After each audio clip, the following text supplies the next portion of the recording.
Welcome to the Independence by Design podcast, where we discuss what it means to be a business owner and ways to get unstuck from the day-to-day so we can design a business that gives us a life of independence. I wanted to know how private equity-backed companies and how they operate running a company compared to the discipline and the IBD ownership operating system that I've been working on. So I could not think of a better friend and person to have on the podcast, Nick Bradley, who has done 27 plus transactions, $5 billion worth of deals, to hear from him over his career. What's it like running a private equity backed company? He has been the operating partner from the PE firm going into the portfolio company. He's also played the role of the CEO, and he's a very disciplined, very thoughtful person. And I wanted to know from him, what's it like in the first 100 days after transaction? What's it like in the quarterly board meetings and then the monthly ownership meetings and then the ongoing annual recalibration? What's that all like? So that way they have the highest probability of getting the 3 to 5 times return in the 3 to 5 years. So he's going to walk us all the way through that. And he and I are going to compare how the ownership operating system that I've created compares to the PE backed model. And you're in for a treat. You're going to love it. Thanks everybody for tuning in. And here's my episode with Nick Bradley. Hi, everybody. It's Nick Bradley here. How you doing? So we were having a great conversation. And I think sometimes the best thing about podcasts, Ryan, is it's a bit of a fly on the wall, right? So people can kind of listen into how we're talking about things and get different insights. Yeah, I mean, people who have listened to me before here know that I've been in private equity for a long time, and I've sort of left that world, but sort of floated around the edges of it. I think what I'd love to do is make that world more accessible and certainly make the reputation of it better for founders and business owners. And so I've been doing a bit of work around that. But in terms of clarity, what we really focus on now is helping prepare businesses, founder-led businesses, for private equity ownership by making them investor grade. Now, the benefit of that, and we can get into it, the benefit of that, of course, is if you build an investor grade business, kind of ladders back into your world, right? You've got something which is scalable, transferable if you ever choose to do that, but it gives you options. So there is the thing here that the precision around a private equity type of business is one that is the sort of business you'd want to own as well. I think it's such a great liftoff from, like on our last conversation. I can't remember if it was 6 months ago or what it was, but towards the end of our conversation, we kind of both got to, I love the grow the company, keep the company, usually that's like right. ESOP, internal transfer, keep whatever it is. I mean, there's a potential sale because at the end, the result is optionality. And then you're like, well, I like the third party arena, the third party sale. And I was like, I like the other messy arena. And so exactly. And you and I are even more clear on that. And one of the things that I wanted to get into, Nick, that has to do with, I think we can spend some time if like you and I, what we're doing is like a Venn diagram. And it's 90% overlap and the last 10% is the final outcome. Yes. I want to unpack for my clients and for my listeners what it is like being in the actual boardroom of a private equity led company. And because like you and I have both been in Taki Moore's programs, both of our coaching programs have that engine behind it. In my ownership operating system, I've got monthly ownership meetings as an agenda and then quarterly board meetings. I'm on the board of a handful of my current clients. And I want to talk about, because I've got my view of like, hey, some of my clients are ESOP led, some of them are privately held led that we're building this out. But full disclosure, I've never been on the board of a private equity led company. So I want to get a peer inside of that, sort of I think the listeners are like, okay, when it's non-negotiable because there's an investment thesis here from a PE firm, what is that monthly meeting? What's that quarterly meeting look like and why? And then I think also what we can do in this conversation is talk about the PE world and what you got going on. Well, let's unpack it. I mean, I think one of the things I love doing more than anything else is demystifying it for people because it definitely has this kind of sort of cloud of mystery around what PE is. And to be frank, if you are in a PE firm, now I was on the operating side and the running business side, but you are told to lock down. I mean, you're told to not talk. So if you go into LinkedIn, you won't see too many private equity people posting every day on LinkedIn because you're not allowed to, right? It is a closed shop. So I'm happy to kind of unpack all of that and go through it. And I think what would be really interesting is I don't think there'll be fundamental differences with how portfolio companies are run. I think it'll be in the detail where there might be a few nuances which are maybe new insights or different perspectives than what most founders think about. Let's start there. Like, what do you think is the nuanced details of what is actually different? I think, and I had this conversation with some of my clients when they want to raise capital. So we'll start with that. And some of them say, oh, I want to raise capital, but I'm not sure if I want to sell my business. And I'm like, well, you can really, I mean, simplifying for everyone here, we can get into the detail, but like, so you're saying you just want to raise debt? Mm-hmm. Oh no, I want an equity debt. I don't know, but I want to have all the options. Once you raise equity, there ain't too many investors. I mean, there are some, but there ain't too many investors that are not expecting a liquidity event in 3 to 5 years. Mm-hmm. Right? So as soon as you raise money, operating agreement where we got distribution versus reinvestment with a valuation target, right? We want both. We want distributions, of course. We want to get paid on the journey, but we want to get a big payment in the end. So the first thing that's fundamentally different, right, is there is let's call it a liquidity exit thesis that's created right at the very beginning when a business is looking to be acquired. It's certainly compounded when you go through the 100-day integrations and all that sort of stuff. But by that point, there's a whole reverse engineered exit from that investment at a point in time. And that, you know what's good about that really, I think, is there's no ambiguity. There's no choice. There's no lack of clarity. Or what are we doing this for? Is it impact? Is it that? No. We are here to increase the valuation 3 to 5 times in 3 to 5 years. What are your thoughts about how that clarity impacts the journey? Depends who you are. If you're the founder who sold the business and you haven't operated in that world before, we've got, Wharton and Harvard MBAs and all these sort of kind of quite full-on GPs around you, general partners, it can be very difficult. If you're on the other side of the table and that's all you know, and that's what you've been taught and you've been part of for a long time, it's just how you do things. It's so fascinating. And in our prior conversations, I mean, you've referred to the former as the lifestyle business. You could be making millions of dollars. Oh yeah. Like I talked to a friend of mine that has a family office and he said he's got a client right now, 70 million in net income. Yeah, you probably start drooling over this. Well, I do see businesses they have like no this. freaking plan, dude. They're arguing with the family members. Everyone's just sucking, going. I mean, the business is working, obviously, but like none of the stuff that you and I talk about. So you can have a lifestyle business, but like going back to the clarity, why I brought this up. You and I are both focused people on our health and running disciplined health regimens and.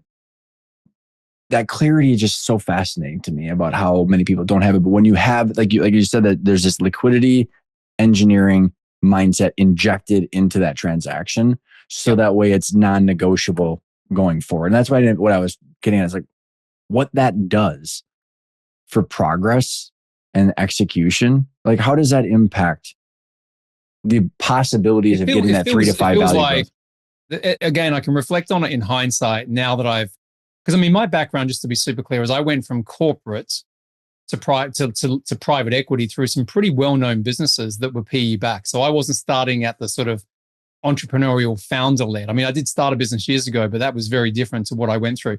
So I've actually learned in the last 7 years since I left private equity officially how chaotic some founder-led businesses are. Because I never experienced that. I went from News International to a company called EMAP to then Getty Images, which is like one of the jewels in the crown of private equity expansion. I mean, huge success story when you study the case study. Mm-hmm. And I just thought that's how you do things.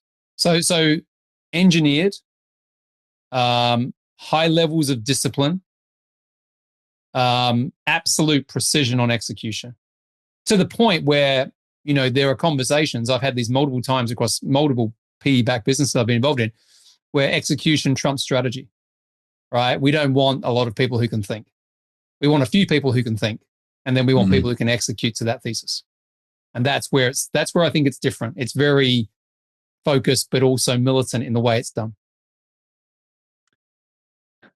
What are the pros and cons with that? And then how does that compare to the chaotic founder led? And like, what do you see as the outcomes of the two different styles of running a business? Yeah, I mean, it's a great question because I think what's missing a little bit in the PE world, certainly I think it's changed a bit more recently because it's had to, but when I was there, 8 years ago, it was very much unapologetically about the money and less about the impact. So not every entrepreneur starts a business for money. Freedom tends to be a tenet that's across most things. They want to have some autonomy and freedom. But sometimes people want purpose, right? They want to start a business to create a change in the world. And one of the definitions of entrepreneurship is that, right? Find a big problem and solve it. Private equity don't look at it in the same way, right? They obviously do want to have a big problem that's being solved, but it's more the way that it's solved and how much free cash flow that generates. You see what I mean? So yeah. So I think this is where there's a massive collision that happens a little bit when, as I said, founder led to investor grade. If you were going to put both of those on sort of two sides of the kind of the room, there are fundamental differences, I think, between how those businesses operate. And that's the journey, I think, that if someone wants to play in the sort of PE world, they have to be able to understand what the PE guys value. Equally, the PE guys have to understand that what they're normally taking on is going to be more chaotic. It's going to have different, let's call it like idiosyncrasies. Doesn't mean they're not effective. It's just not scalable. Not as scalable. And that back to nuances. Like, so let me give you a couple stories, Nick, that I want your reactions to, and I think where we can converge in what I'm anticipating is on these monthly and ownership meeting or monthly and quarterly board meetings, which are what I've distinguished as different than the operating system, like EOS, Great Game of Business, Scaling Up. Those are the operating system, but there's this ownership operating system that I have proposed that goes on top. That is the boardroom, which you and I both have similar words to talk about. But I believe that the ways of running a business can be part of that 90% that's overlap. So two examples here.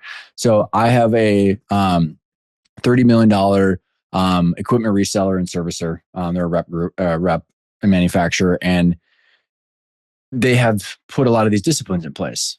And so I go at one of the board meetings and what are we, a private equity backed company? Is what one of the board members said to me. And I was like, so like back to hilarious. It is like, and this gentleman's 90 years old. So they'd love me. Honestly, I get a tomato thrown in my head if I walked into that room. But I want to tell you my response to this guy. And then I did a workshop for $1,500 million average companies. Got the same, and a lot of them are third, fourth generation. One had been around for 137 years. So like all my type of people. However, I'm proposing that like that's not an excuse to do this chaotic shit. So here's my response. I said, okay, because like I have this three statement forecast tied to the valuation. So the only way we can see our constraint, Nick, of working capital, debt, taxes, and reinvestment and free cash flow is to have a freaking target at 5 years so we can mathematically back into it. So I said to both of these people, I said, how the F do you make any decisions if you don't know where you're going mathematically? And I said, so you have three partners. How do you determine whether you're going to take a distribution or reinvest? And I said, here's the deal. We don't have to sell to private equity. But I said, if you would like to give all your employees a raise, in that, because inflation's going rampant. One of my clients gave a 7% pay raise to other employees because they knew that they could do that, increase different pay structures, have enough distributions, a working cap. And so like, it was like the way to zero in to say, that's how much cash we're going to have in the checking account. And if we do this, what the impact would be on the valuation. And what we're using is their goal to drive those decisions. And I said to the person, I said, if you want to give everybody a 40% pay raise, more power to you. But what we're doing is isolating how much money you're going to have and what you want to do with it. This has nothing to do with private equity. And I said, technically, you're in private equity anyways. So what's your response to that? Well, the first thought that comes to mind as you're describing that's private equity operating, right? Like, I know. you know, so that's why I said like, it's part of the 90%. That's the same. And that what you've basically said there is exactly what I've encountered when I go into these businesses, and they're not small businesses. As I said, they're typically between 5 and 50 million, in revenue. So you could imagine that they should have at least built the right, let's call it financial disciplines and operating kind of, you would think, cadences. But this is where I think it gets really interesting. The reason I put it all around the wrapper of investor grade is because it comes back to optionality, which we both agree with, right? Like, do I fundamentally care if one of my clients wants to sell to private equity or not? I mean, we have the ability to help them do that all the way through, but I'm actually equally as happy if they build a business that runs like it's private equity backed, even if they don't sell it, and then they get all the benefits that come off the back of building a business that way. And right? But agreed from everything that you've said, that reconciles. But where you've landed with more clarity is you love the arena of the third party transaction and helping people with that. So like that's where I like the liquidity events because that's what I say. The 10% wrapper is the outcome that they're striving for. But you and I are both driving people to that 90%, which is all the same. We just happen to like different arenas when there's an actual event. But the way I like to, and this is where I want to get more visibility into the monthly and the quarterly rhythm. Now that you've got this injected liquidity, reverse engineer, 3 to 5 year value growth, or 3 to 5 year X with 3 to 5 years. I'm sorry, 3 to 5 times in 3 to 5 years. The way I coach the owner operator, Nick, is like, hey, you're using your ownership goals as the investor as the ability to then quit your employees from gaslighting you. It's like, oh, it's all Nick's fault. It's like, no. Like I literally had a client said, okay, I'm going to take my discipline from the conversation we had in our coaching call to say, I talked to my board and this is where we're going. So it's not like, oh, it's me versus my employees, because that's why I think that dual role becomes very weird, because it's like big mama or papa who wants money versus their employees. So they're, it's a lot different if you're private equity. And it's the same thing when we had our bank issues. It's like the bank literally is forcing us to do this. And there's some peace of mind to that. But if we can somehow have that conversation that it's your goals as an investor, we can help. It's easier for me and we'll get into the detail of kind of what the cadence and the structure looks like. But what's really interesting is like, because we qualify in and qualify out who we work with based on the outcome that they want to achieve. So as I said to you, I don't personally mind if they don't want to do it, but the reality is it makes my life a lot easier and my team's life a lot easier if someone makes that decision. So I say, hey, listen, do you want to sell to a sophisticated buyer like private equity? Yes, I do. Well, we have to make you investor grade. So therefore, the conversation about why a board matters is really simple. I don't have to convince anyone. Yeah. If you sell your business to private equity, the first thing you'll have in the first week is a board. You have an operating partner. You have some smart dude, as I said, from Wharton. You might have. Let's actually get into like what is it? Let's not skimp on the details. Let me go through the process. Why don't we start? Why don't we do this? Why don't we start as if your business, because this would be fun for everybody. Let's say you've got a business and you're going to sell it to private equity. Yep. And I'm the guy on the other side of the table. All right. And this will be a good way of doing it. Okay. I like it. You like it?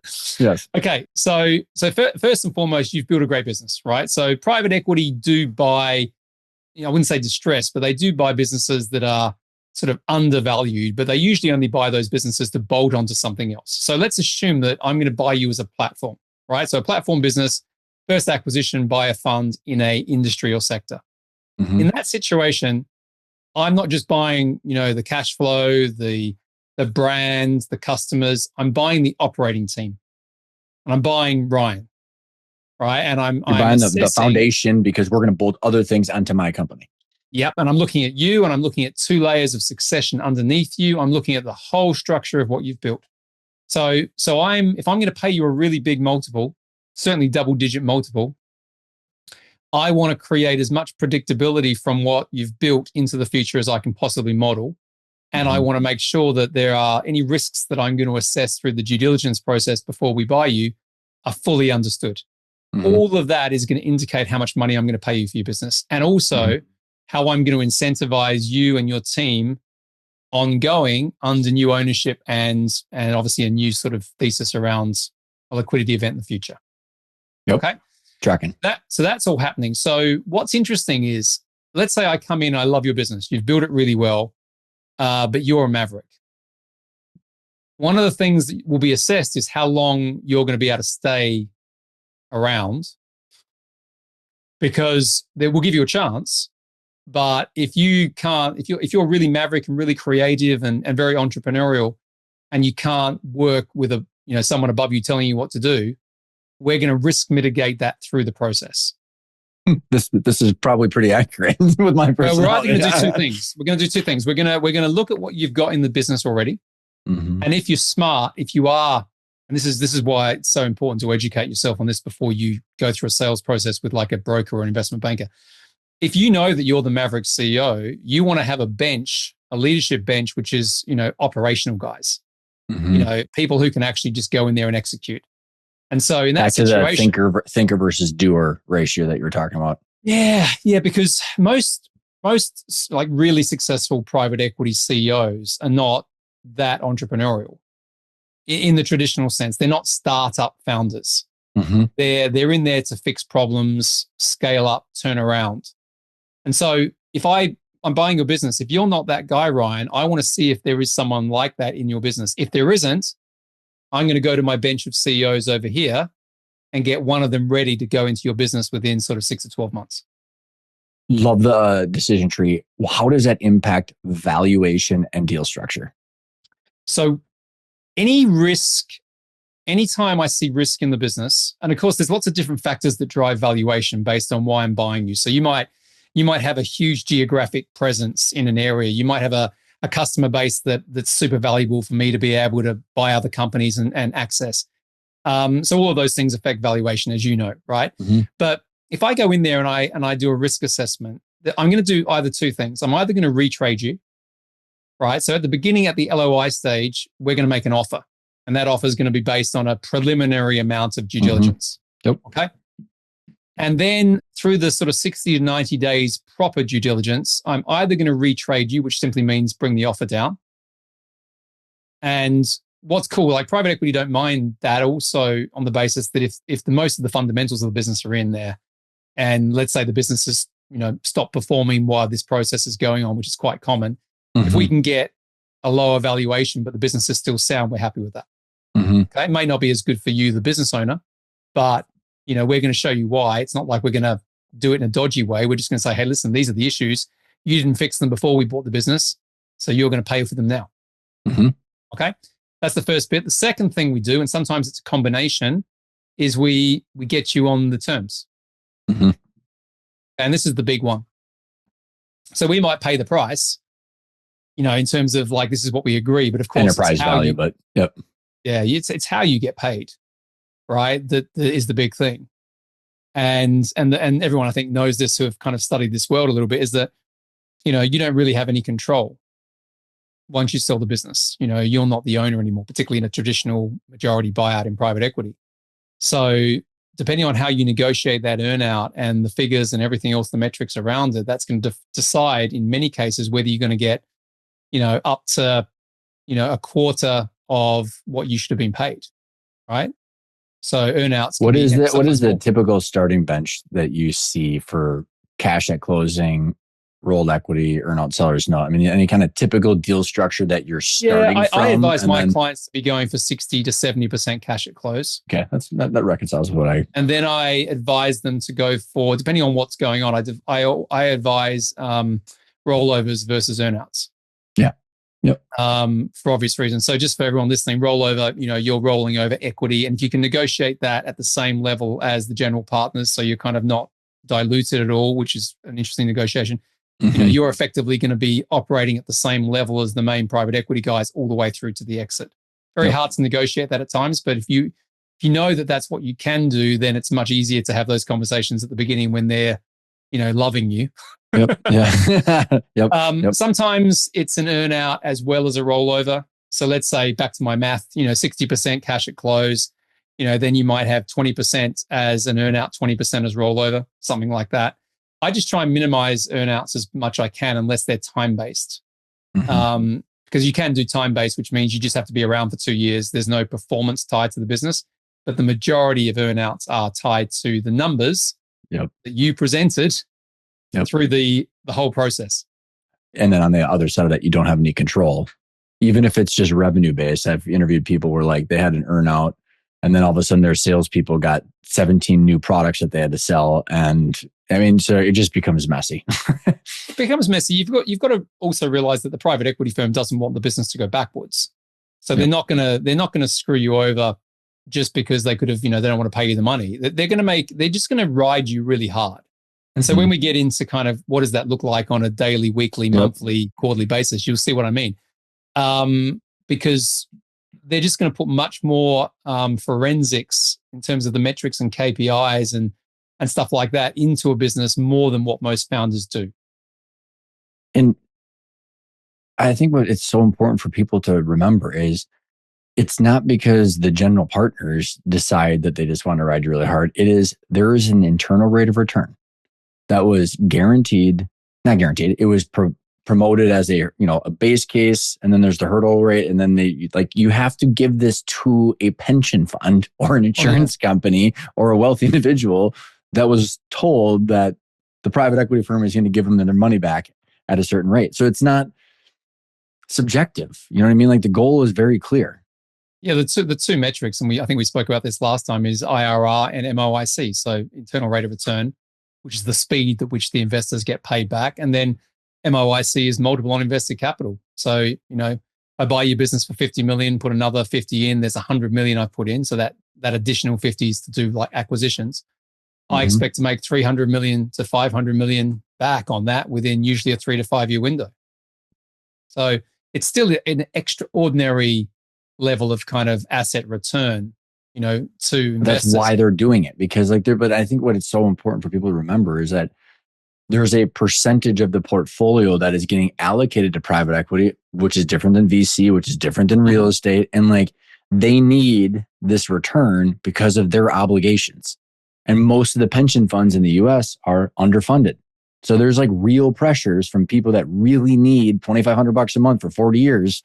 And so and there's an investment committee that is under pressure from their stakeholders. So it just, if you follow the money, there's obligations here. It's not just because it's not just that the principals and the GPs are getting richer. I mean, they are getting richer, but they still have to. I mean, it's not like they're not doing the work. They have to perform. Yeah. I think where it's got really interesting, and we can get into the detail, but where it's got really interesting is obviously with interest rates getting higher and access to debt. Obviously money isn't free anymore. I did a paper recently for the BizVal guys on this, just talking about why a lack of operating understanding is killing the majority of private equity firms. The ones that understand that it's not just about the investment, it's about the operating precision you put in, which is what we'll get to in a sec. That's the game changer. So the operating partner model, which I talk about a lot, is just such a powerful engine within the PE world. No one really knows what it is. But when you understand it, if you can apply that to your business, even the stuff that you're doing, right, to create that discipline, it's massive.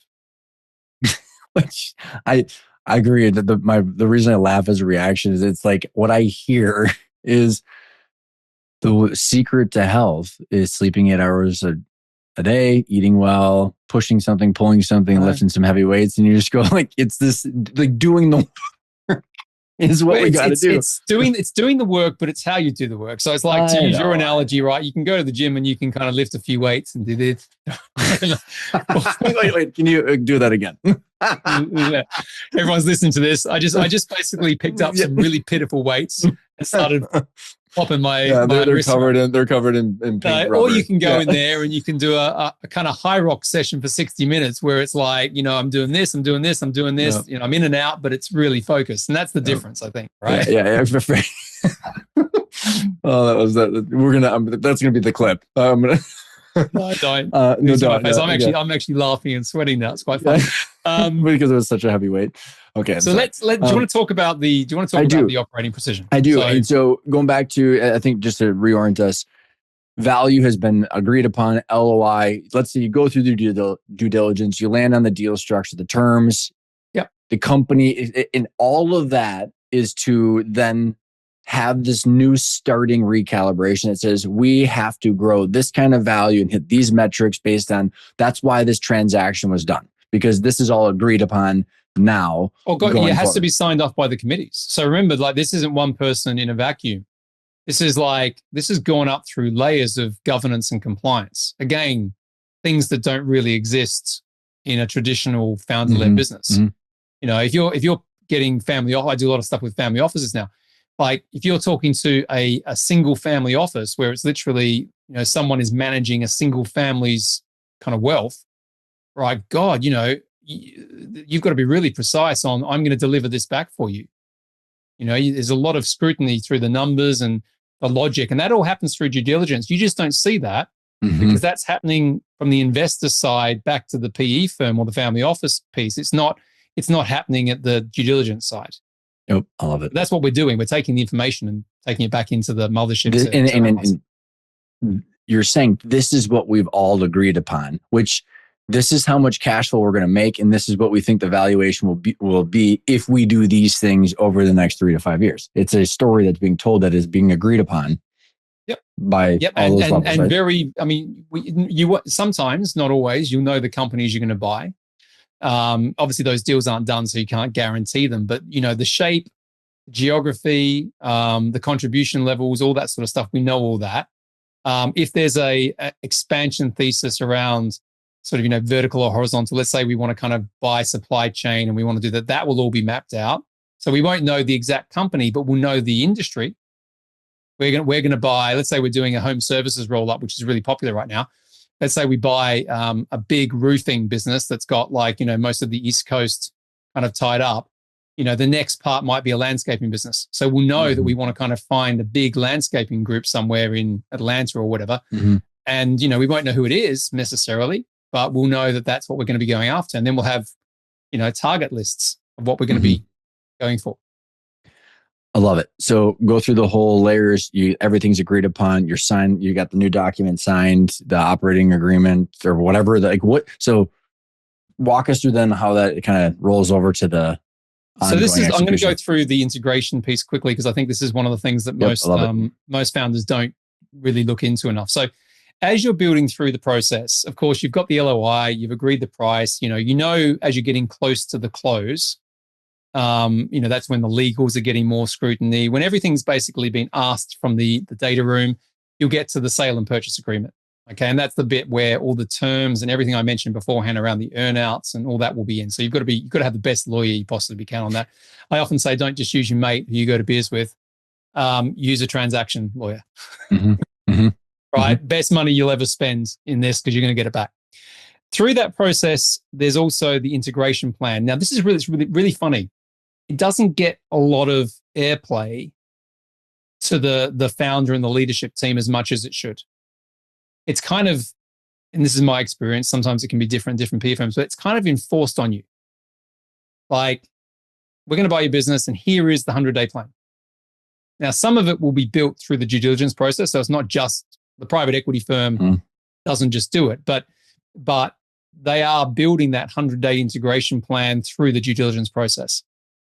And as soon as the transactions happened, literally, because it's 100 days, right? It's really tight. It's like a proper clandestine strike, right? The board is set up straight away. The operating partner has already been chosen. They might have already been involved in some of this at this stage.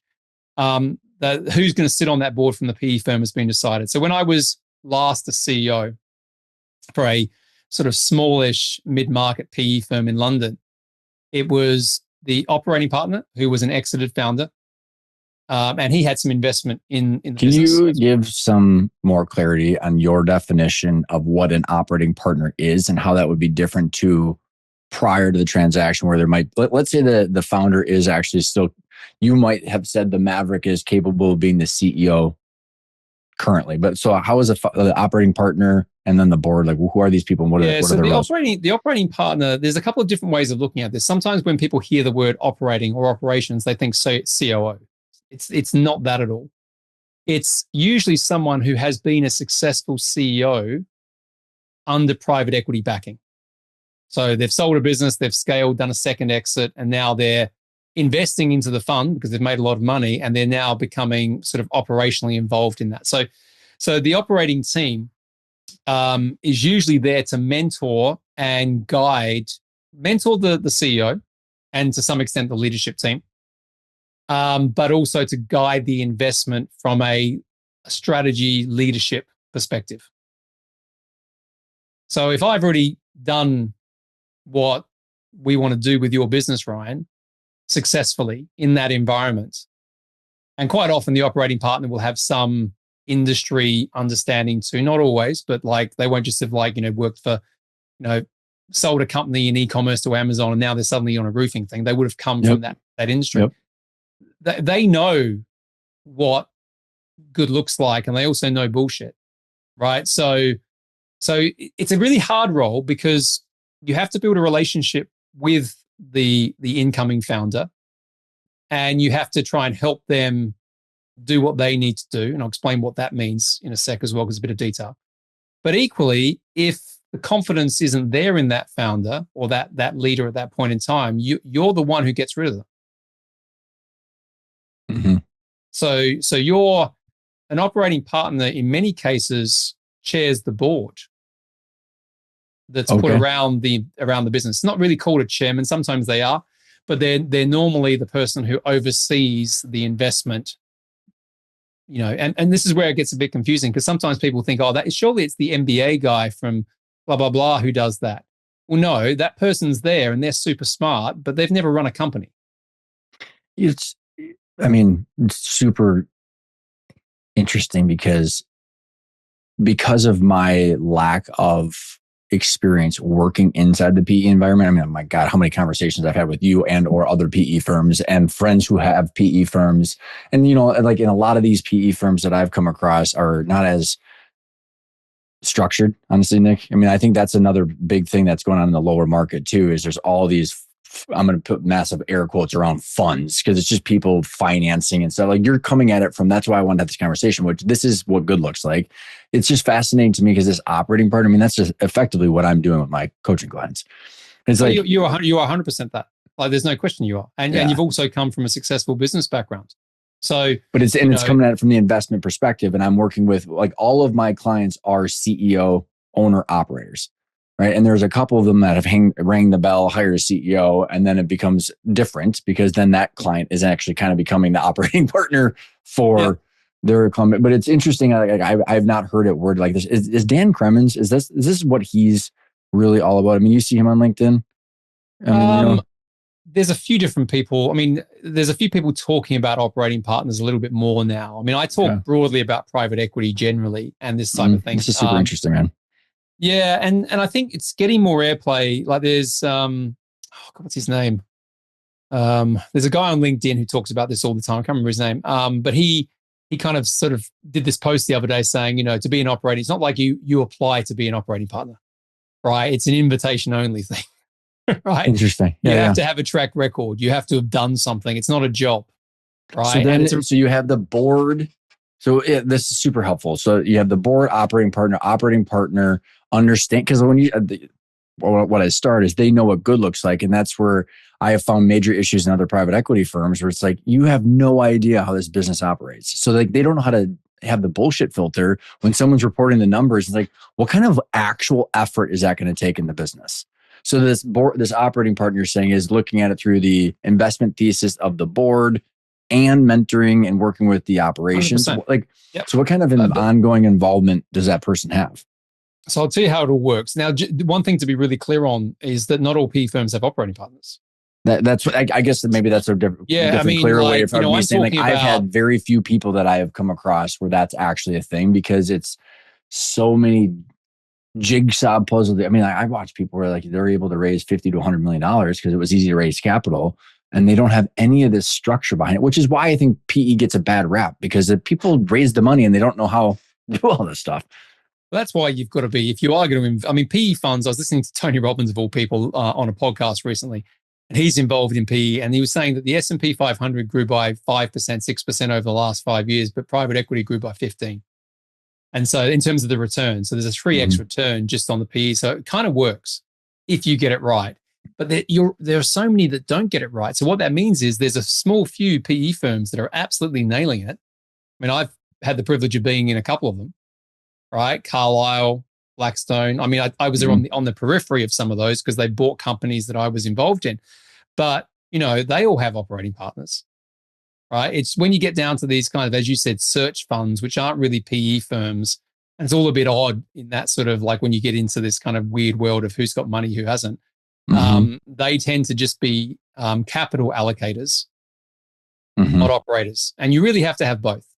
People who are good at allocating capital and structuring capital, and people who know what to do with that capital, which is create value from it through what we need, because they're judged by the outcome.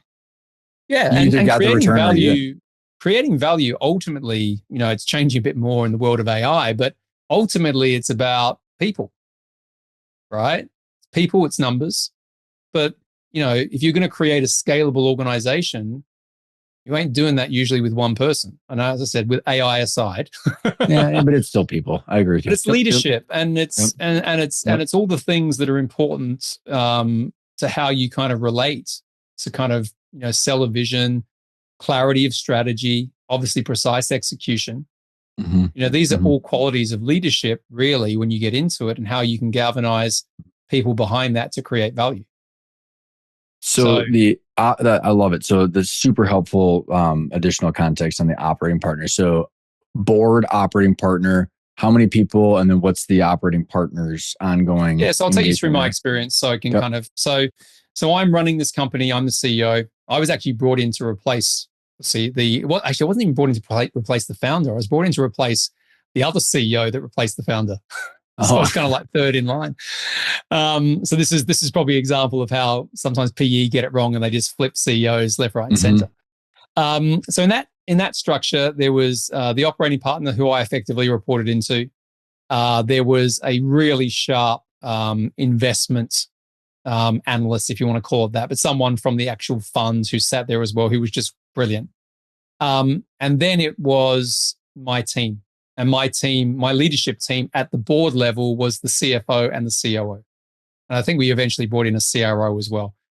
But this is the one thing I wanted to really nail, is that when you have a PE board around you, guess who creates the strategy? PE board or you? Just the board. So if you're the CEO, generally, if you're the CEO, of course, you have a say on what the strategy is and you get to influence it. You don't decide it. And the board, who in this situation, what is the cast of characters for the board? How many people? How many people are around on the board? Like what's the board consist of? So 5 people. So as I said, operating partner, sharp sort of MBA dude from the fund, CEO, CFO. So you're senior leader. So you're a senior leadership team, and the general and the operating partner, and then the investment thesis. Yeah, and generally there can be other roles. So you might sometimes have a non-exec who comes in who's like an industry specialist if the operating partner isn't that. So that might, and the other, sometimes one of the GPs might be involved as well, depending on how important the platform is. But you're talking on average somewhere between 5 to 8 individuals. Okay. This is okay. So super fascinating. You can keep going because I got some comments on my side. But so strategy, as we just said, so strategy is created at the board. Now I learned this. Best place I learned this was Getty Images. Now Getty, when I joined there, had thousands of employees, and it was private equity backed by a group. I think it was Hellman and Friedman, and then it was sold to Carlyle after that. I think I can't remember exactly. I was there through the first transaction. But anyway, what was interesting is Jonathan Klein, who was my mentor there and the owner of one of the founders of Getty. So he was an interesting one. So he's a guy who was an ex-investment banker, launched Getty Images, and then ended up just running the company all the way through because he came from that background. So he wasn't that entrepreneurial. What he did is he didn't actually found Getty Images. He kind of went out there and acquired stock photography libraries and then used technology to change the business model and made it all online. But here's the thing. He said to me, he said, I don't want people in here who think too much. Right. I want all of the kind of strategic stuff happening at there's 10 people on the board at Getty. The 10 people who sit around the board table at Getty, that's where we make decisions. Every other person in the business, the thousands of employees are here to execute. And they had a 10-stage interview process, Ryan, where the first 2 or 3 meetings were about, can you do the job? And the other sort of 7 or so were, do you fit the culture, which is all about operational precision. So back to my story. So I'm at the board running this company. The strategy's created at the board. I present it, but it gets pulled apart and put back together multiple times. And then it gets agreed at a board level. And then my job is to execute it as the CEO. And so everything that happens after that is execution layer, which is what we're going to get into in terms of the monthly, weekly, et cetera, et cetera. This is so awesome. I've got this image, this graphic where I've got this board box or arrow to the CEO, and then the CEO oversees the chief revenue officer, the chief operating officer, and then the CFO. And I say there's 3 buckets of the income statement: revenue, gross margins, and cash. And those 3 people report to the CEO, and then it's all based on the ownership's objectives of cash flow and value. Yep. And I was like, that's it. It's as simple as that. That's what it is. Thank you so much. It's just like, I've been looking at this and I've been showing this to like my groups and Vistage and all the different places, and people look at me. It's crazy to me, Nick. And I know it's a small digression, but I look at this and I go, how could it be any other way? Because it's like, you have 3 buckets of the income statement. You should have 3 people that manage each of those 3 main numbers. And then everything on the cash flow statement is based on the ownership's objectives of capital allocation. But this is why, like, one of the first things I do, again, remember, it's easy for me to convince people because they want to get ready for an exit to PE. So they have to operate like this. Otherwise they're going to lose money on the multiple when they sell. But for you, it's a little bit more tricky because you have to convince someone that this is actually worthwhile doing when what they've probably done traditionally is just a little bit haphazard, right? Well, we have a meeting once a month. We don't really have an agenda. Yeah. We kind of do management accounts. We might do planning, but it's last year it was in December, and had 2 weeks to get the budget done. Well, and let me even go one step further because I want you to react to this and then this will carry us into like how it's different on an ongoing basis. Even people I've done 60 Vistage workshops, so call it like 3,500 people have been through this workshop, and I can count low single digits, Nick, on the people that are running a business like this. And so even if you have a highly cleaned up operating business that's running something like EOS or Traction, the chances of them having that operating business tied to cash flow and valuation is like almost zero. It's not zero. They don't teach that. That's what I'm saying. So like people, and I want to differentiate and operate, like even if they're like as a clean org chart and clear KPIs and a VTO with a 5 and 10 year and 3 year, and it's just like, but if it's not tied to the financials, to cash flow and the valuation, we're missing like the base layer of this stuff. And then once we have that base layer, then it becomes the CRO, the COO, and the CFO, and then the CEO manages through those people. That's so right. I just think it's straightforward. The difference I think with founder-led businesses, particularly when they haven't made that decision for a liquidity event, is they don't really understand the importance of value. So like, a valuable business that's an asset creates wealth if you understand how that can work in different ways, and you do it in different ways to me. But most people don't understand that, right? So they're thinking, well, actually, I just want to make more money. I don't want to. They don't even know what that means. Yeah, exactly. Yeah, it's like so K1 they understand income Yep. and they understand maybe dividends, but they don't understand the idea of a business that's built as an asset, which I think is the thing. If you build a business as an asset, you can sell it if you want to, but you can also get all the other benefits, which is what you're talking about, because the structure is there to be able to leverage that. And it's also de-risking business too. And that's the decision tree. And so that's why when I say the base layer, if we're actually supposed to be decision-making machines, which is how we actually delegate to CRO, CFO, COO, and to a CEO eventually to actually run from the board. It's through the decision making that reconciles the trade-off of more cash flow today in the form of distributions or more value tomorrow.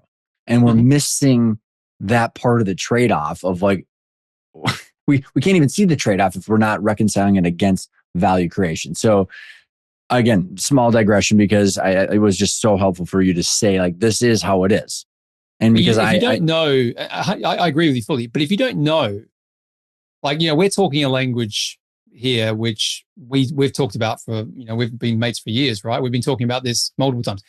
Sometimes this is the first time a founder's ever heard this, right? Because if you think about it, to have a let's say a basic successful business, let's say it's doing 7 figures of revenue, kind of got to be good at marketing and sales, right? Like, I've got a product, I can understand a problem. That's not going to get you to the next level, but it might create a really nice little lifestyle business for you, where none of the stuff that we're talking about matters that much at that stage.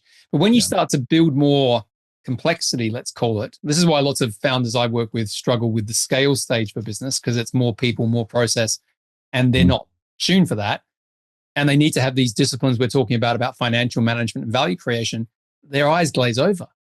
It's not what they signed up for. So it's an interesting thing. No disagreement. And I'll let you keep going, but the way I'm framing it up is I think it becomes really exciting to figure out how to build a machine that creates your freedom, and the way like you can actually have freedom of cash flow and be able to actually make decisions without having to be stuck in the office. So I'm working on the point of making that exciting enough to make the discipline easier. But that's why this conversation is so important for everybody listening in, is this, like, what the world you're talking about is just how it works. It's how assets work. It's how finance works. It's how capitalism works. It's not subjective, it's objective. And you're just giving us the period. There's no room for ambiguity in it. I think the only difference when you get into the investor world, like particularly the high-end private equity world, it comes back to my point around the level of precision in each of those areas. So I'll take you through the cadence. So how this all works. So there is a really, really formulated structure to how the business is run, based on governance and reporting and all that sort of thing. So I've had a few different models of this. So I wouldn't say it's 100% uniform across all the detail, but I'll give you some examples. But the idea is basically there. So most of the businesses in private equity that I've worked in do quarterly boards. Sometimes they might do bi-monthly, so every second month, depending on the stage of the business and what's going on in the market. But they do a quarterly board. The quarterly board is a very detailed session. Normally runs for about a half day, and you're going into sort of strategic priorities, how everything's building back to the investment thesis. Can you walk me through an agenda? So you got a half day. Like, walk me through it. Yeah. So you do a look back and a look forward. So I'll go through it. So the look back is obviously the review of the last 90 days. So let me start from actually the higher level, and then we'll go into this because it's getting probably more into the detail. So when you're the CEO, you are asked to work back from the investment thesis and create your vision from the investment thesis. Okay, so you wouldn't necessarily go back to all your employees and say, "Oh, we want to sell this business for $80 million." Yep. But you would sit there and say, "The vision is over the next 36 months, we're going to do this, this, this, and this to create value, right, in the business," and that's quite uniform. Then you go into the 12-month cycle and say, "Okay, well, in order to hit the 3-year exit vision or whatever it is, we now have to have what does the world look like in 12 months' time?" Right? Which then gets you into your annual planning. So when you go away for an annual planning, it's normally a couple of days. We used to do 2-day off-site annual planning, and that would normally run in October so that we could get the budget finished by December if you're working on a calendar year. Okay, most founders don't do that. They plan too late, right? So you've worked out, you know where you're going. Let me comment, because like I'm proposing that as well, because you're locking in a 12-month monthly 3-statement budget, so you can have all the capital allocations. So the bottom up is the cash, working capital, taxes, all the way up to then the top down. Yep. And what I think people is it essentially December 15th, lock all that in for the next year. Okay. Yeah. So when we do that sort of 2-day planning retreat, let's call it that, we are normally doing the top down perspective. So the usual sort of stuff that you would look at, like market forces, you look at SWOTs, you do all the kind of usual stuff. So there's a lot of detail that goes into that 2-day planning with the premise that we're getting a sense of what we want the year to be like, again, building towards that 3-year exit vision. Then we go away and do the bottom up. And that's where the financial modeling and stuff. It comes together like a top down, bottom up, and that then forms the budget.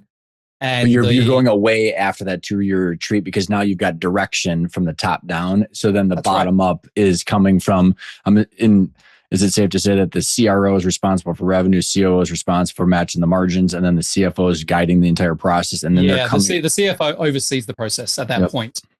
Right. And that's where there's the partnership in private equity, which I think is maybe not as understood as well in founder-led businesses, is the CEO and the CFO is the main partnership. Right. And quite often the CFO in the business has been put in by the PE firm. So unfortunately, if you're a CFO listening to this, quite often the role that gets shaken out the quickest is the CFO, so we can plant someone inside. So you've got the operating partner at the board level and kind of involved in various things depending on what's needed. You've actually got an employee on the payroll in that CFO role. It's so fascinating, dude. Because I've never been in private equity, but I've landed it with the entire structure that you're talking about for the coaching rhythm. Because I'll jump on my monthly meetings with the owner, operator, who ends up being that CEO and their CFO. And then we have a quarterly board meeting and we have the annual budget. So it's just because it's what needs to be done. You just exactly. So if I go through, so that's how you set everything up for the annual, and you've kind of got the priorities for the year. You've got the financial objectives and those things. You start to work through the KPIs. But where it changes and where it gets really good, in my opinion, is the breakdown into 90-day sprints. So the reason we do the quarterly board meetings is that we execute, we create strategy on a longer term basis, but we execute in 90-day sprints. Okay. And so when we get to a board meeting, as I said, the look back, which is one of the first things that we do, is how did the last 90 days performed based on what you said you were going to do 90 days ago? Okay. And then we assess all that. We look at the numbers. We look at kind of how that's forecasting. And then in that board meeting over that half day, we set the next 90 days. If we get nuanced and okay, you're looking at the financials, what's the financial package look like? And what are the top KPIs that the general partner's asking for? And maybe even Nick, if you, the CEO, what relationship or cadence do you and the CFO have before going to this board meeting? I'm going to break down the monthlies and the weeklies so you can understand. Then we'll go back to the quarterly. Would that be better? Yeah, because there's stuff that happens on the monthly level, which I think informs everything else. Okay. So I'll start with weekly because it will build up to it. So weekly is always just an analysis of the numbers. And that's what I was doing as the CEO. So a lot of the internal cadence that are you told to do this? Who knows? But you always want to know that you've got a rhythm weekly around the financial performance of the business. And that's normally your leads and your conversions, your retentions, a set of metrics which you're looking at, which are the main KPIs, right? So that's looked at weekly. Would you say I just did a podcast last week with my friend Kim Clark, who is the Chief Revenue Officer of ITR Economics, and she's working on building out her CRO coaching for my community as well. And we walk through all the leading indicators. So it's all these leading indicators that are essentially before the income statement. So we have a view inside the future. And then are you also on those weeklies? Are you looking at any operational KPIs from labor efficiencies? It's normally I used to focus mainly on the revenue and the sort of piece of it. But the monthly, I want to kind of talk about the monthly thing because the monthly review, it depends on the business. But I remember when I was working with Providence, which is one of the big PE firms, we would have the quarterly board, but we'd also have this monthly review meeting that was about 15, 20 minutes. And it was kind of weird. It was like a check-in. So you're going to have the board in 3 months, but if anything's not working at a monthly level, this is where the precision comes in. If something's not working in month 1, month 2, before we get to month 3 when the board is, we want to know about it in month 1. So you'd turn up and you'd have one slide and the slide would have 4 quadrants. And it would be okay, so what's the revenue performance for the month? What's the forecast going forward for the quarter? What are kind of opportunities and risks, that sort of thing. So what are we worried about at this point? Mm-hmm. And depending on how, and we had it like rag status, red, amber, green, whatever. And so you'd have that one page, and then you'd have supporting documents depending on what that one page said. So if there was a risk on retention, you'd have 3 or 4 slides talking about the retention metrics and what you're doing about it. So you could never turn up to a monthly meeting or a board without a solution. Right? Ever. Say that. Oh my God. I'm trying so hard with my clients where we are getting their executives. So say that again. So you'd never turn up to a monthly review or a board meeting without a solution. So if there's a risk that you've identified, I mean, you can kick it around and get help in the meeting and ask for support. That's accepted. But they expect you to have done the work first. That's why the reason I would have that weekly structure was because I wanted to be ready for the monthly review so that I would have an easy board meeting, right? Like, but what was funny about those reviews, if anything, if you didn't deliver in the monthly review, you didn't wait to the next monthly review, right? The operating partner was straight in, right? And what happened? There'd be a 2-hour meeting with you and the CFO and him or her the next day. So what often happens sometimes in the bigger PE firms is those monthly reviews, you'll have someone more senior than the sort of board that's around the business come in and have a look at it. And so, sometimes the main GPs would turn up to those depending on how many investments they've got. This monthly, I love this, dude. Monthly meeting. So what I'm doing right now with my clients is as they are working, building out all their financials and their plan and all that. So there's this whole building phase. But once, for my more mature ongoing clients, this monthly review, we have it as 90 minutes. And it's what we are spending our time doing is reviewing the monthly financials. And then we're looking at the owner's playbook, which I've got this thing called the owner's North Star and scorecard, the roadmap, kind of these documents just kind of help us analyze what's going on, but we're reviewing the numbers, and it's a 90-minute session. I mean, is there something like that? That's what I do now with my clients. So when we do an operating partnership now, and we have an operating partner going into a business, the cadence is it's built around the 90-day monthly. We do a monthly we call it the monthly board, for lack of a better term, but it's that monthly meeting. Then we do weekly check-ins in the same way, but they're 30 minutes. We have access as needed in between that. And then we do a half-day quarterly, we call it quarterly planning and monthly board. I might switch that around just kind of. Mine are the opposite. Mine are monthly ownership meetings and quarterly board. Yeah, well, you can do it either way. The reason I've done it like that is sometimes it's easier to go to a monthly board to get the discipline into founder-led businesses.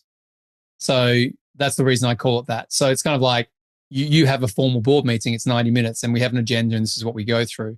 And then the quarterly sessions. It's not elongating it so much. Yeah. The quarterly sessions end up becoming planning sessions. So that look back and look forward that I mentioned, we do that. So it's like we're going to make the board more formal in the founder-led businesses just to get the cadence and the discipline. And then we plan every quarter. So the principles haven't changed. I've just structured it slightly differently.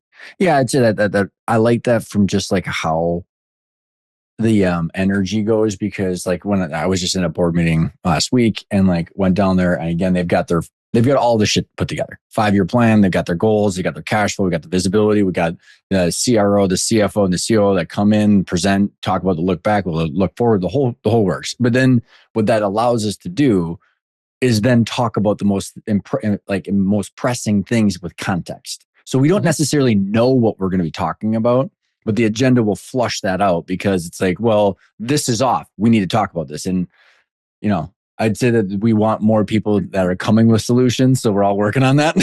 But it is hard, because in many cases, and this is the challenge that we find, is it is very much a new language. Like people understand it, but they haven't operated to it. Like I've got business I'm working with at the moment where we're very focused on reducing sort of the founder dependency piece of that, because this person's had the business for 15, 20 years, and they're really struggling, like with this idea of, I had to go through a kind of control versus being in charge conversation, right? Being in charge is a higher level positioning than being in control, because if you control, it's more about execution. So it's things like that. But like you can tell that she's really smart, and her business is doing like 3 million of EBITDA. So it's a great business, but it's been run to support the lifestyle up until this point. But they're in their 60s and they want to transition. They haven't got anyone who's going to buy it internally. They haven't built that. So they're interested in selling it to a third party, probably a strategic sale. So we have to get it ready for that. And it's a journey for them. And you're spending the time because what I'm hearing and what I've experienced is with the goal clear, with the cadences, and I still want to get into some of the nuances of what you're doing in the agenda and the financials, but what I find, Nick, which becomes peaceful, honestly, there's still hard work, but like, there's no more wondering what the F we should work on. It's like that I could even see with your face, like that's a hard journey. I'm working with some clients on that too, man. And it's like, this is like, I don't want to belittle like the emotional journey that this is. But what I have noticed is now we have space to acknowledge that this is the most important priority, and we're not going to belittle this problem anymore. No. Instead of wondering that there's all this other shit that we should be doing, it's like, no, like we've all identified that this is the most important thing. So let's not move on too fast here. We're not going to just quickly go by this. And I don't know if you've experienced that, but like that, it's the whole point of the goal and the execution. It's like, hey, we still need to just work on this hard shit. Well, you think about it, if you go back to that annual versus quarterly piece for a second, right? Like if I know that I'm targeting an event or some type of outcome in 3 years' time, I've obviously got to map out what the stages of that looks like over that 36-month period. So if I want to hit X in 3 years, what do I need to hit in 12 months? And then that indicates the big things that need to shift, right? So in order to hit that, which is going to be a financial goal or whatever else, what do I need to do? Well, I need to hire a new sales director, or I need to launch this product line, or I have to open up this site. And so they become the strategic priorities, right? And you have, anywhere between 3 to 7 of those, right? Maximum. So that's the range. Sometimes it's less, like the 3, because if we just do these 3 things, we're going to get the outcome. Well, let's just do those 3 things. But they could be big things, which are going to take more than a quarter to execute. You're going to break them down into more chunks. Yep. Yeah. And then you break down, okay, well, 3 big things. What do I need to do this quarter against those 3 things to move it forward? Or maybe I'm not even going to touch one of them until quarter 2, and I'm only going to focus on 2 of them in Q1. And then you break it into the operational plans. And that's when you get into the resourcing. What do we need? Do we have the right team, people, internal, external? What are the capital requirements? So all of that's created at a high level at the annual planning. But then when you get into the quarterly cadence, you are resource allocating to those priorities and effectively just focusing on progressing them or completing them within those 90 days. I think most people's stress and anxiety comes from having no context. I just think most people are capable of doing this hard work. And like, when I look at people doing EOS meetings, or they're sitting in their freaking Vistage peer group and they're just talking about shit. And it's like, the only thing that is the ultimate judge is what the hell is this thing worth at a point in time in the future? And then like, cause I think about like how you just broke this down of like reverse engineering, and like all these different systems and processes, and like, all the different, business operating systems, whatever, like all the different nuance of strategic planning. And it's like, well, if you need the cash flow to be 5 million in normalized EBITDA and the multiple to be a 9, what do we got to do? Well, we have to diversify our supply chain. Okay. It becomes a lot easier, I think, to do strategy when that goal is like, this is the ultimate judge. It's like, well, diversify supply chains or expand the territory. You know what I mean? Like you start to come up with these ideas. You've got to have the reason behind. I think, what I think with your area in particular. So mine is straightforward because I've spent ages simplifying the bloody thing. Do you want to sell your business or not? Right? That's the question I ask. Right? No, I don't.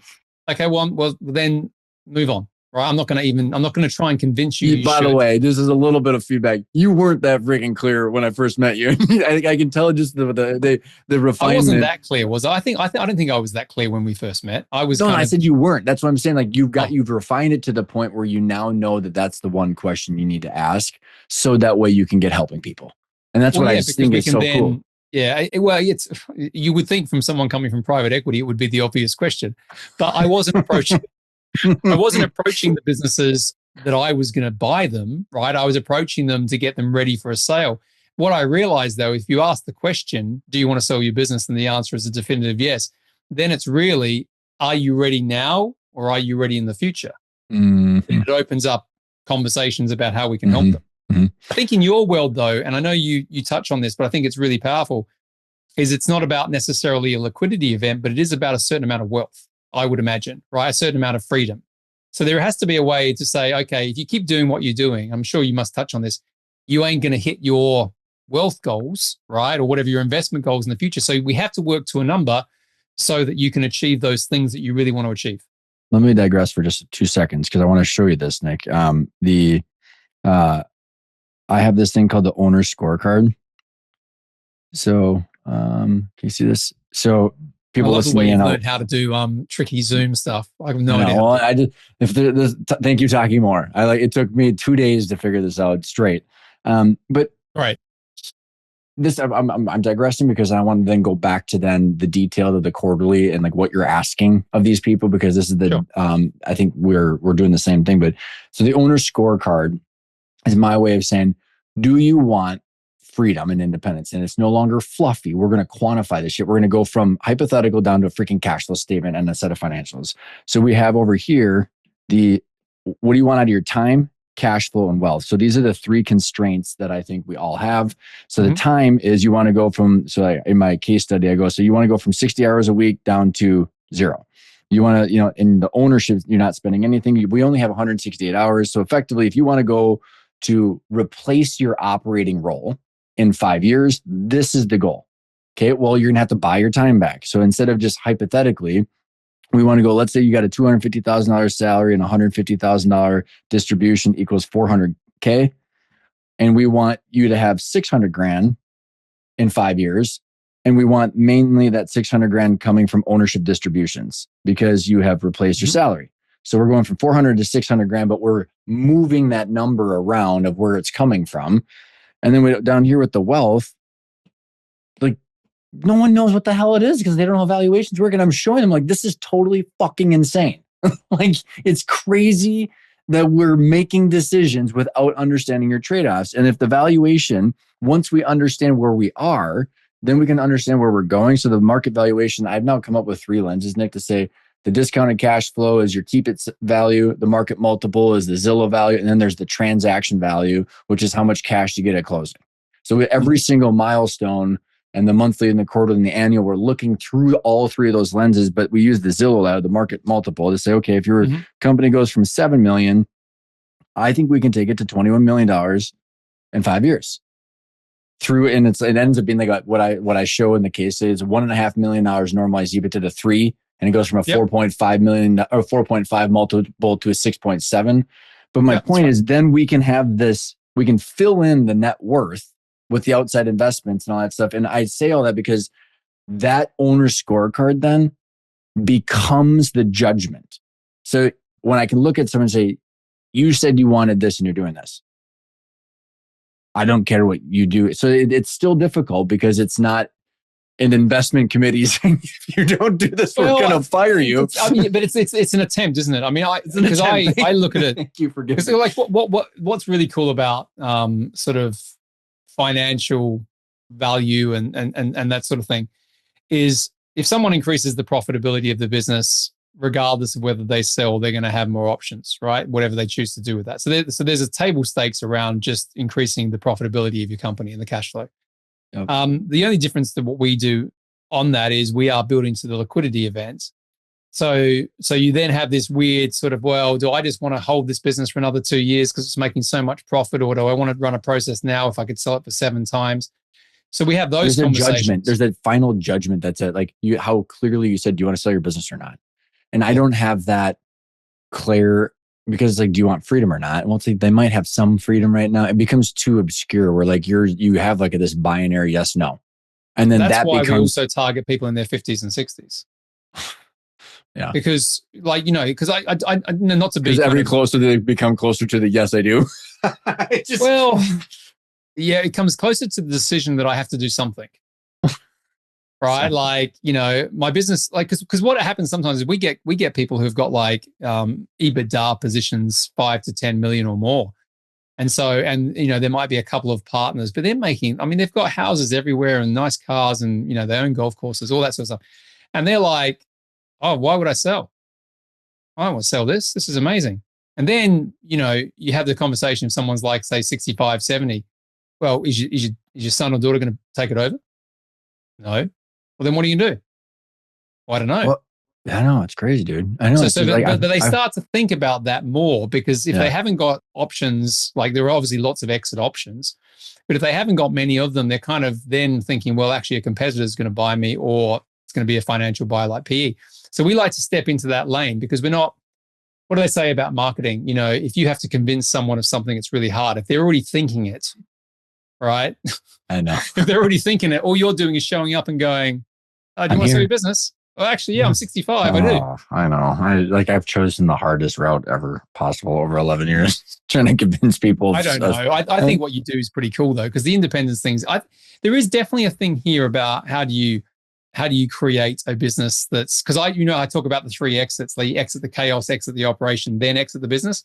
You kind of go up to the exit the operation piece, which is still, I think, the most valuable place to play in terms of if you're a business owner, because I mean, I've got a few different businesses now. I don't really run, I oversee a lot of them as a managing partner, but I have people run them. That's a great place to be.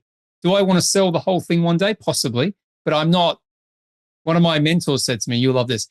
He said, I'm a lifestyle business building performance businesses that can exit. Fuck yeah. I love that. I love cool? that. Well, and I said, I like that. Let's, okay.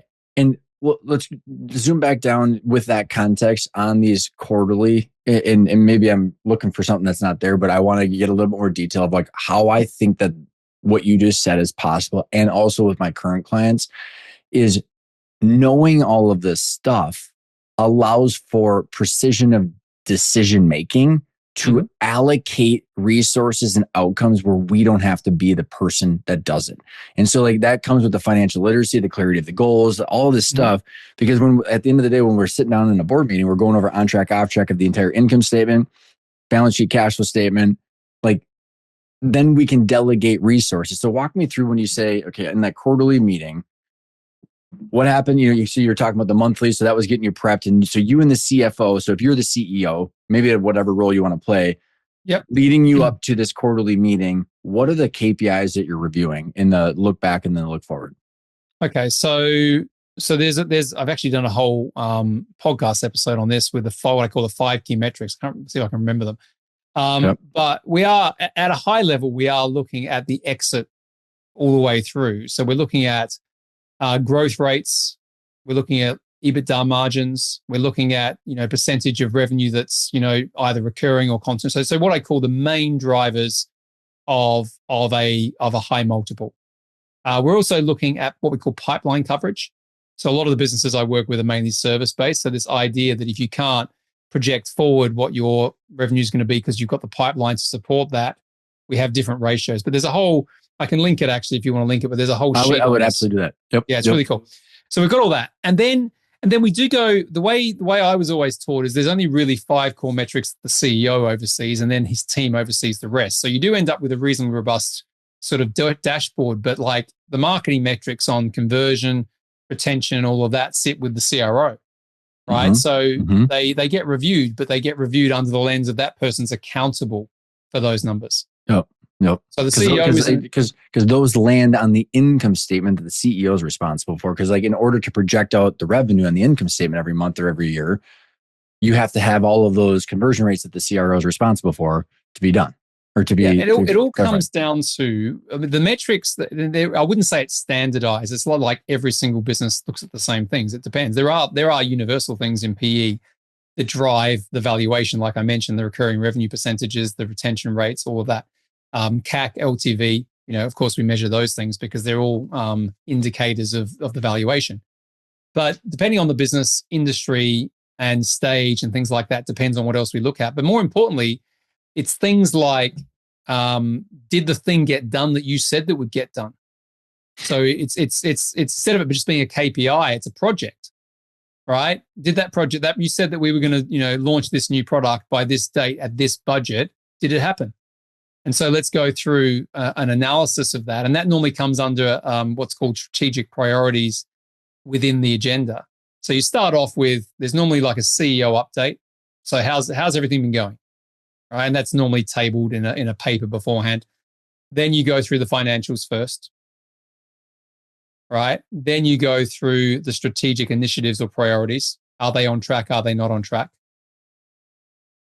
Right. Then there's normally a conversation about sort of people, right? And culture, and making sure that that's, if there's hires or whatever else, how we do, what's happening with that. So there's a temperature check on that.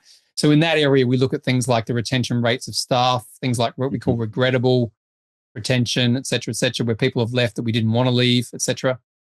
And then it normally finishes up with as I said, what's happening for the next 90 days. So now that we've reviewed everything, you never leave one of those meetings without the actions assigned to someone. And if they can't put like data or metrics to them, the ask at the end of those meetings is for that person to come back with how that's going to be measured. And then that formulates the focus for the next 90 days.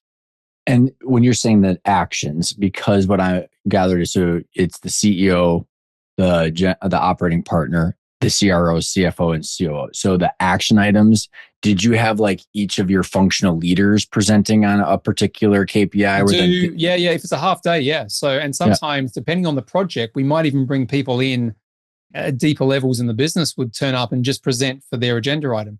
And that was part of the development process. So we wanted people in the business to get used to presenting to a board. Yeah, I love it. Yeah. But nothing rocket science. I think that the difference is the level of depth that you go to on everything, right? So we're not just skimming through something. If something's a strategic priority, we're going to spend as much time as we need going deep on the execution of that priority. And if it's not on track, and you haven't got a good reason as to why, then that's not favorable. So when you do the CEO update, and then when you're doing the financials, is it just the CFO that's reviewing the financials, or do you have then like the CRO presenting what happened over the last 90 days for revenue and the leading indicators? Usually it's the CFO that presents the financial report, but then anything that comes out of the financial report then goes into the next layer, which is under the sort of strategic stuff. So normally in the strategic priorities, you're going to have revenue goals and you're going to have certain initiatives. It might be, we've launched this product, we want to sell X from it. So there'll be a ladder into it. So the way I look at it is we're starting at like 30,000 foot. And then we're looking at the overarching numbers for the business. And then as we get into the different lines, depending on whether they're on track or not, will determine what's talked about next. So if something's not performing, so retention's dropped off a cliff this quarter, well, someone's going to be coming in from probably the CRO's team or the CRO themselves. And we're going to have on the strategic priorities list, we're going to have a deep dive on retention. And we turn up to the meeting with all the work done. So then there might be a decision at the end, or there's a confidence level at the end. Are we going to turn that around next quarter or not? Do I have your commitment? You don't want to be turning up to too many of those meetings not having delivered what you said you committed to, or you won't be there very long. And that is the difference a little bit in PE. There's no holding back of that. Everyone knows that's the world. That's why some people really thrive in it, that other people struggle with it. But again, in founder-led businesses, there's more leniency. I find, they didn't hit the number, but it doesn't matter because I've worked with them for 10 years and I play golf with them on Friday. Yeah, and agreed. And so here's my observation, and I am taking my own experience into account, which I could be blinded by. I freaking hate that situation because it breeds resentment of people against each other, teams against each other, owner and operator versus their employees, the leadership team. Like it's all like randomly whoever gets the good grace. It's politics, and it just is gross. And what the people that I'm trying to work with and I like is by clarifying all these goals and the objectives, they get rid of all of that crap. We can still have a lot of fun. And like this can be a shitload of fun. And then what I think is then that leniency can show up in the right precision, the right precise spots instead of for everything. It's like, okay, it comes back to what we said about leadership though, Ryan. I think what's interesting in the PE world is kind of everyone's an employee unless you own the fund. Whereas when you're the business owner and you've got all these people around you, sometimes people are just saying what you want to hear to keep their jobs. And there's this kind of us and them thing. The PE-backed CEO doesn't really have that same thing. I mean, it may be in the business, there's not everyone understands that dynamic that we're talking about here. But, I remember when I was a CEO, I felt like I was kind of like what do you call it in America? Like a pinch hitter or some sort of, person brought in to get a result. Like an assassin or like a Navy SEAL. Like a special forces dude, just going in there to get a result. So it was very clinical and that's probably why I left, because I didn't think it was good for my psychology doing it for too long. But it's very clinical and it's very like, this is where the ruthlessness comes in.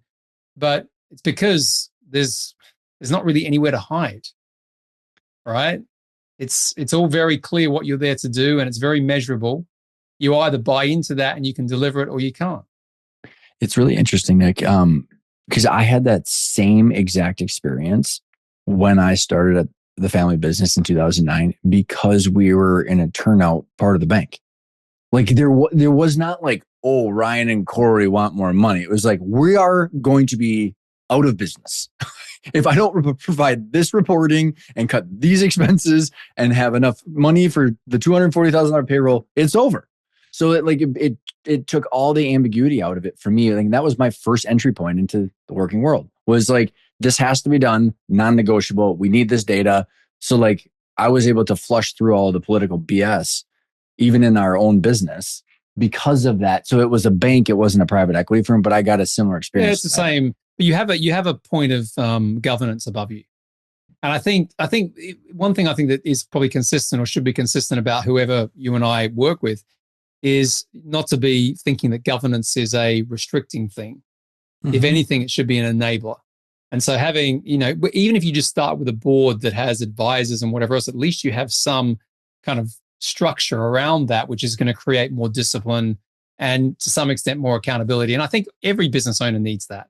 Like, you get better results when you have that, whatever that looks like. So what's your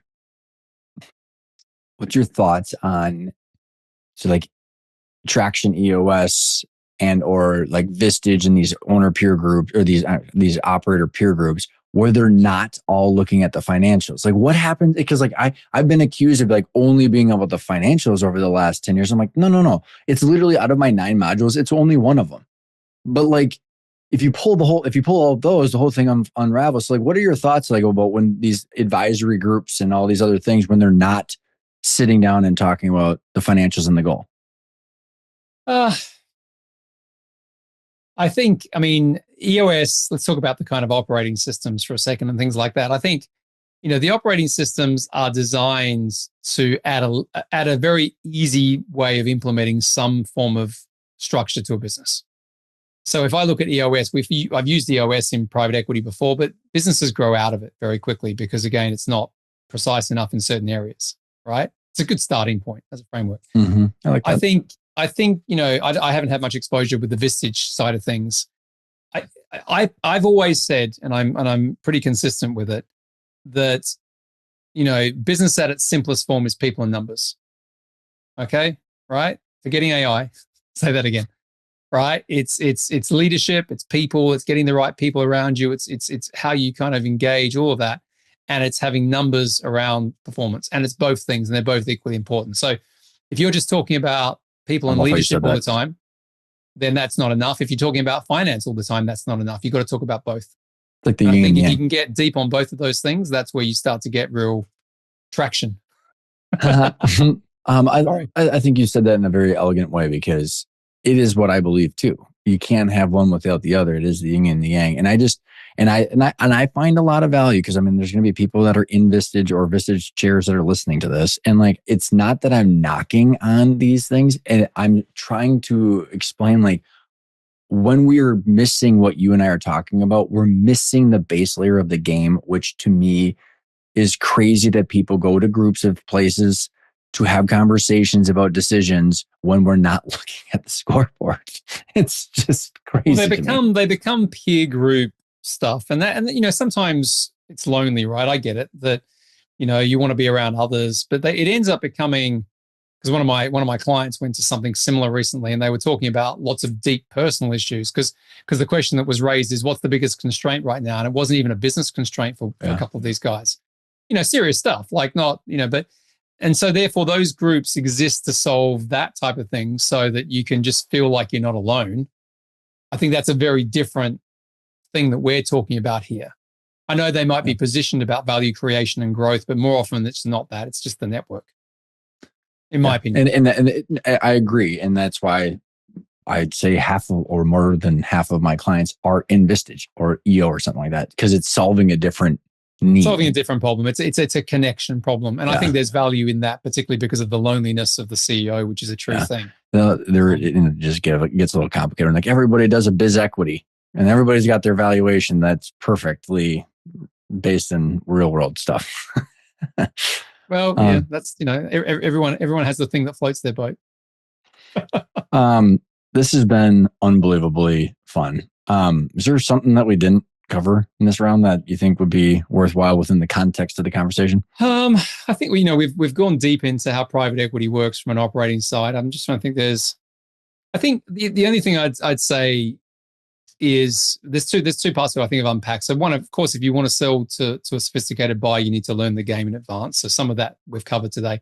But I do think, and I didn't appreciate it as much in terms of what you do on a day-to-day basis with your clients, is you're probably better off learning this stuff, even if you haven't decided to sell, because it's going to make your business better anyway.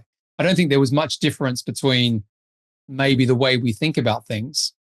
It's all about the outcome, commonality, but there's a huge gap, in my opinion, that most business owners don't understand that or appreciate it enough. Yeah, I think that as you and I still think there's at some point ways that we're going to be able to collaborate on a more in-depth level. Where like I got a couple people that are that are in the process of selling, and like I'm helping them. But as I grow my coaching base, because this year is the process of growing the one to many, and I've got a couple other coaches that I am going to be bringing on, because like I can only work with so many people, and I'm choosing to only work with my handful of people. But I think that the people that have raised their hands that I want to sell to a third party, there is different stuff. Maybe this is the last, if you want to comment on it, is when people get to the point of optionality where I get them, they really can do. I mean, there's a couple people like, I want to sell to a third party. Maybe I'll run a process, or maybe you do an ESAP or whatever the hell it might be. The moment that I think that someone has a third party sale in mind, there are certain things that you might do slightly different. You know what I mean? Like, so like, it's like the way I've kind of articulated, Nick, is like when someone says like, okay, I want to sell to a third party in like 12 months, or when I say third party, private equity, third party, financial strategic. or strategic. Yeah, not an ESOP, not an internal transfer. Not there's going to be someone else, another entity coming in that's going to have another entity, correct, influence. Yep. I think that there needs to be some sort of coaching program for those individuals where it's like M&A attorney, investment banker, like tax strategies, like, wealth management, like where like there's I have this vision of like the deal room where like you're not talking about all the other stuff of the operating partners because there's a transaction coming into play. I don't know. Maybe it's something for you to think about or I to think about. Yeah, I tell you what I've done on that, and maybe this was a bit of a limiting belief on my side, is because we work, as I said, with businesses at that 5 to 50 million. When there's two things we do, right? Mainly, right? Well, the first thing we do is we actually go and run a due diligence process on the business before it sells, right? So that's a proper analysis, audit, like detailed. Like if we were going to buy your business, and they're all PE guys who do it, right? So they're all my kind of ex-colleagues and whatever. So right now, if I was going to buy your business, these are the reasons why we would or we would not. Now, in that situation, and we're going to give you high certainty that you're going to get the valuation you want if everything's there. Equally, if it's not on track with what you're trying to do, we're going to tell you what you need to fix. So that piece, it's coming at the exit lens from day one. I mean, but the best thing though, and this is the thing I found hard, is it's hard to deliver that level of precision in a group format. You can educate people to death on all of it, but what I find is you have to go in there into the weeds and get it done. And that's why I've never built out. Other people have tried to build out these things where like everyone can sit around and talk about what it looks like. And there is value in that. But I find every business needs a bit more precision at that level. That's why we work with businesses that are more established. Well, I was falling into the last. It's not necessarily more established, or it's more like I'm going to sell to a third party, and I need the TLC. And maybe I don't know if you're open to sharing where your price level and engagement, what that looks like. Because you and I both have gone through the Talking More program. I've got this coaching program that I am working on scaling this year, where it's going to be what I'm working on right now, Nick, is it's $1,500 a month for the group program. Yep. And there's an onboarding. I've now got this 90-day boardroom blueprint. They get all this shit for the 90 days. Then it's the whole love it or leave it. You've got a whole plan. But the $1,500 a month comes with like the weekly stuff, the training program, the quarterlies, all that stuff. And then if they wanted a one-on-one ownership coach that does the monthly meetings, and then it has a monthly owners mastermind, it's $2,500 a month. Yeah, that is we not have a similar pricing on our stuff. I mean, so ours is a little bit different. So we have our early stage program, what we call boardroom, and we let people in when they're at 500K revenue. So not even they might be making 100K profit, but it's between 500K and 5 million. So if you're in that bracket, that's our group program, and we charge $5,000 a year for that. Okay. But if you want a one-to-one mentor for either all of it or part of it, it's $2,500 a month. Okay. But the goal for us, but that's not doing the general partner level, the operating partner. No. This is for people who, because we get this a lot, who want to be in the world. Is it still professional services that you're working with? I mean, because you were predominantly B2B professional services. But the reason we do that, we don't make any money from that. Like the goal, $5,000 for a year, weekly calls. We don't do it because it's a revenue stream for us. We do it because we want deal flow. Yeah.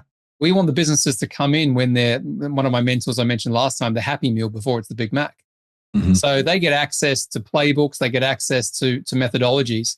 I have a team of people who deliver that. So I deliver one week per month is strategy and leadership, but I don't do pipeline. I don't do process or profit. I've got experts who deliver that. So that's our entry level program.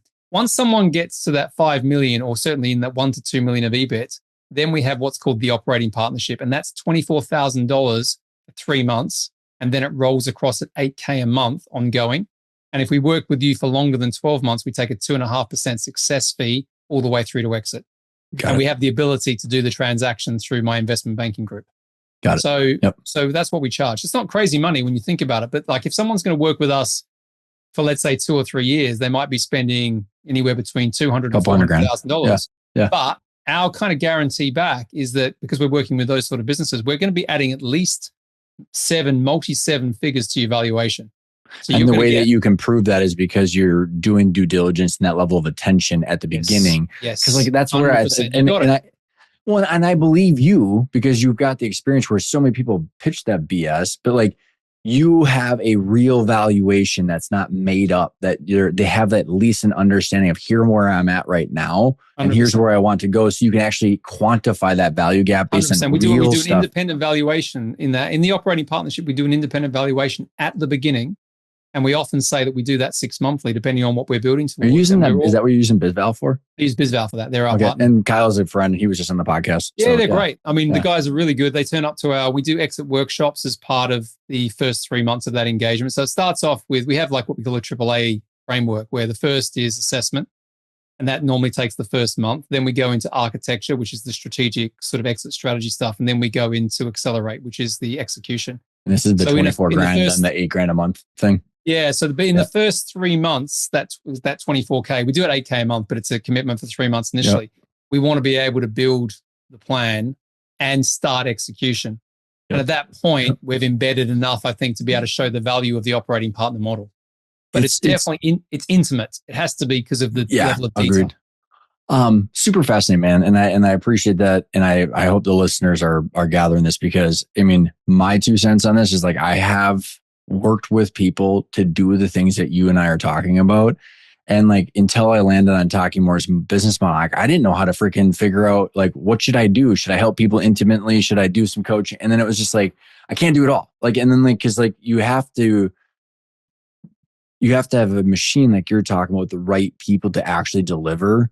Cause even if you were doing it only on yourself, it's not enough money for you.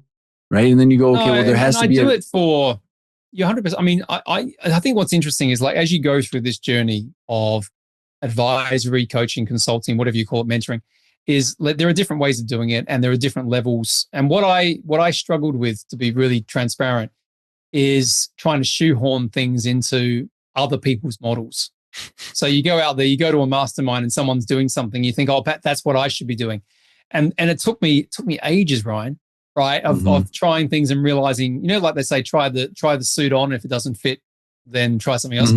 So I realized that group, I probably should have worked this out earlier, but I realized that group works well for a certain level, right? Where it's not that sophisticated and people just want to get the basics in place. It works brilliantly well for that, right? And you can template it and you can teach it and all that. When someone gets to be more sophisticated and the outcome and the stakes are higher, it's hard. They don't want to share information in a group in the same way. Certainly the stuff that we're talking about, they want it to be more personalized. They're more edgy sometimes about the outcome because they've got to a point where they're going after something that they never maybe expected they would do. Yep. And so that's why I had to change the model to say, hey, we'll get you to 1 to 2 million of EBIT. Now we're going to teach you a whole different way of doing things. And we also go in there and we teach them how to buy companies. So we do kind of M&A. Well, but that's why, like 24 grand and $8,000 a month it seems reasonable if the outcome's there. And because I look at it, I've had a similar experience, Nick. It's like, okay, well, if I do this for people, I have to charge an insane amount of money. If I'm going to be doing it, it's just me. And then it's like, well, because you look at the time value of money for both people like you and I, and it's like, I've gone through, do I raise a fund? Do I jump in there as how many different people's operating partner without the, you go through all these decision trees of what is it, how to deliver the value at a outcome-based scale without crushing yourself, but then also getting people what they want. And, it's fascinating, man, because I've kind of landed where you are, where I've got a handful of people where I'm doing those quarterlies with. I've got this mastermind, but I think you're very much on track where if someone wants to get shit done and they actually want to go to that outcome, I think that you're that 24 and then the 8 makes a ton of sense, because then it's well. and it's the outcome. We're going to this and it's not oh, this is kind of fun. Because if it's all this is kind of fun, then it looks at it as a very large expense. Well, we're showing them, one of the things that's transparent, again, it comes from the PE world, is it's all results and outcomes focused. So even in the first 90 days of that engagement, we've already set the stall out of what we're going to create in that first 90 days. And one of the things I try and do is when we're doing that first assessment phase, we add a financial metric that we're going to affect. And it's normally something to do with revenue growth or OPEX or some sort of improvement. And so that we say within 90 days, we're going to show you a metric improvement as part of what we do. How do you pick from which ones? That's fascinating. Because I start with by the way, you can see for the first time. That's kind of. Well, we do it. I know we're chatting away here, but we do it. I've got it here. So it used to be, it's under my accelerator program, but I'll tell you exactly the things that we look at, because I do a deep dive financial analysis, and then I do sort of a value-based analysis as well. And that's where I think it's important for the listeners to understand is that you and your team are getting paid appropriately for that. Because otherwise people there's just, I've got some interesting stuff going on, Nick. It's later did with AI and building out this financial model. And I've got a team in Dubai doing an arms race with a guy with AI. So I've got an AI versus a team in Dubai, and I'm going to see who wins on how to. I think I can get this full financial model. There's so much you can do with AI these days. We're touching on that as well. But the 3 metrics we look at revenue, obviously we look at COGS, and we look at OPEX as the 3 main drivers. And we look at what's the most important thing to flex based on some financial recasting, benchmarking across various metrics, and then obviously what that does to enterprise value. So through that process, we say, okay, this is the one that's going to give you the most immediate return, depending on what their challenge is. Yep. We just help them do some things in the execution phase to deliver that. So they're getting a return on that investment anyway, just because of that focus in the first piece. If they're looking through the lens of value creation and an exit, right? They all are. They all are. Exactly. Mate, this is so fun, man. I just absolutely love it, man. I can do this. It's fun, isn't it? I enjoy these because we kind of learn from each other as well. But hopefully, as I said, the fly on the wall for everyone listening is valuable too. maybe it's helping people, decide what their options are and what they want to do, which is cool. I think so, man. I really do. I think that I've gotten feedback on our previous episodes and people love hearing us banter back and forth because I think we've got the relationship. We're both trying to get better and hopefully other people are benefiting from it. So exactly. Yeah. Well, we have the respect, I think, that we all we approach it in similar ways, but also some distinctions, which are quite nice. And we've been learning what those distinctions are together. Exactly. Over the last few years, mate. It's been a few years. So. I'll put the link to those 5 KPIs, as well as your website, program, podcast, all that kind of stuff. And I'll encourage people to check it out. Perfect. Love it. Always fun, Ryan. Thank you very much.